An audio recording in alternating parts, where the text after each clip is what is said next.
এবছর মেলার প্রেক্ষিত অন্যান্য বছরের তুলনায় একটু আলাদা। বাংলাদেশের পরিস্থিতি বিবেচনা করে মেলায় নিশ্চিত নিরাপত্তা সুনিশ্চিত করতে চায় প্রশাসন।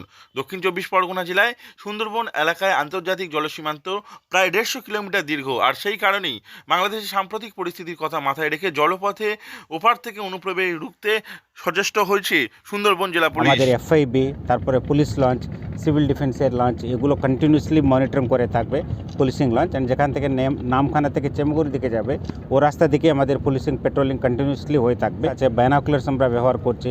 তারপর ইভেন আমাদের কাছে এমার্জেন্সির জন্য আমরা কাউন্টার ইনসার্জেন্সি ফোর্স আমরা কাছে রাখছি, আর্মড ফোর্স আমাদের কাছে আছে। তো কোনো কিছু ইস্যু হলে তো ইন অল অ্যাঙ্গেলস, প্রত্যেকটা অ্যাঙ্গেল থেকে আমরা সব কিছু ভালো করে দেখে ওর যা পুলিশ অ্যারেঞ্জমেন্ট দরকার আছে অ্যারেঞ্জমেন্টটা আমরা করছি।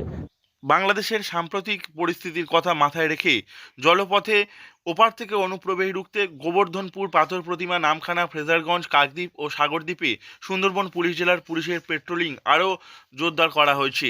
নিয়মিত তল্লাশি চালানো হচ্ছে মৎস্যজীবীর ট্রলারগুলিতে, এমনকি মৎস্যজীবীদের পরিচয়পত্র, লাইসেন্স দেখছে পুলিশ।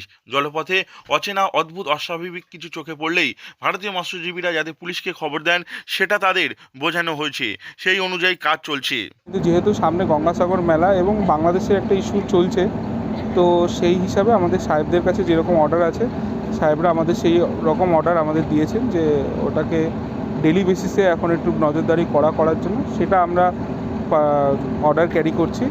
এবং লাইসেন্স, এদের আইডেন্টিটি প্রুফগুলো, এবং এরা ধরেন যত দূর এরা মাছ ধরতে যায়, এরকম জায়গায় কোনো রকম অনুপ্রবেশ বা কোনো কিছু দেখতে পেলে যাতে তারা আমাদেরকে ইনফর্ম করে। গঙ্গাসাগর মেলার জন্য এবার সুন্দরবনে জলপথের নিরাপত্তা বেড়েছে গত কয়েক বছরের তুলনায় বেশ কয়েক গুণ। উপকূলরক্ষী বাহিনী, নৌসেনা, বিএসএফের সঙ্গে সমন্বয় রক্ষা করে সুন্দরবন পুলিশ এই নিরাপত্তা সুনিশ্চিত করার কাজ চালাচ্ছে। এ নিয়ে সুন্দরবন পুলিশ জেলার পুলিশ সুপার কোটেশ্বর রাও নালাভাট বলেন, সমস্ত রকম প্রস্তুতি নিয়ে রাখা হয়েছে। প্রত্যেকটা অ্যাঙ্গেল থেকে দেখে যা করা হচ্ছে। রিভার পেট্রোলিংয়ের জন্য এফআইবি তৈরি করা আছে। গঙ্গাসাগর মেলা সুষ্ঠুভাবে চালানোই এখন লক্ষ্য সরকারের, আর তা নিয়েই সব রকম প্রচেষ্টা চালানো হচ্ছে। গঙ্গাসাগর মেলার জন্য নদীপথে সবথেকে বেশি নজরদারি করা হচ্ছে। দক্ষিণ চব্বিশ পরগনা থেকে নবাব মল্লিকের রিপোর্ট, লোকাল 18 বাংলা।